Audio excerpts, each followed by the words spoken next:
Stress and ketosis, the surprising connection you need to know. Most of us think of stress as something that shows up in tight shoulders, sleepless nights, or a short fuse after a long day.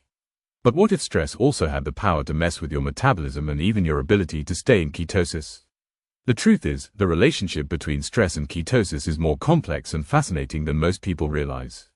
When you're stressed, your body releases cortisol, the well-known stress hormone. Cortisol's job is to prepare you for fight or flight, and part of that process is raising your blood sugar. It does this by triggering gluconeogenesis, the conversion of protein and fat into glucose. On the surface, that's a survival trick. But in practice, higher blood sugar means more insulin, and more insulin means less fat burning. In other words, stress can literally push your body out of ketosis, even if your diet hasn't changed. And then comes the mental side. Stress often whispers in your ear, tempting you with comfort foods, the kind loaded with sugar and carbs. These cravings can derail even the most committed low-carb lifestyle, adding another layer to the stress-ketosis puzzle. But here's where it gets interesting. Being in ketosis can actually work in your favor when it comes to managing stress. Unlike glucose, which comes with peaks and crashes, ketones provide the brain with a steady and reliable source of fuel. That means fewer mood swings, more mental clarity, and a calmer nervous system.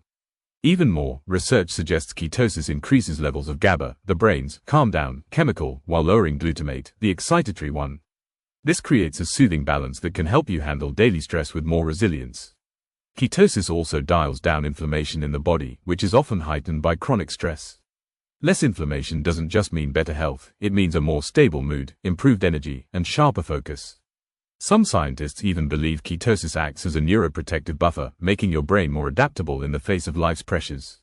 So the takeaway: stress and ketosis are locked in a two-way dance. Too much stress can weaken your state of ketosis, but living a ketogenic lifestyle can, in turn, make you more resilient to stress.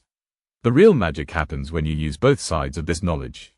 By managing stress, through exercise, meditation, deep breathing, or simply stepping away from the kitchen when you walk in the door after a long day, you protect your ketosis. And by staying in ketosis, you equip your brain and body to handle stress with strength and clarity. In a world where stress feels unavoidable, it's comforting to know that every bite of real, nourishing, low-carb food is not only helping your waistline but also fortifying your mind. Stress may be part of modern life, but with ketosis on your side, you're better armed than most to handle the storm. Disclaimer: this article is intended for general informational and entertainment purposes only. It is not medical advice, and it should not be used as a substitute for professional diagnosis or treatment. Always seek the guidance of a qualified healthcare provider before making any changes to your diet, lifestyle, exercise routine, or medication. Stay updated on the latest news, connect, interact and more on Ketonet. The app is available on the Apple Store and Google Play.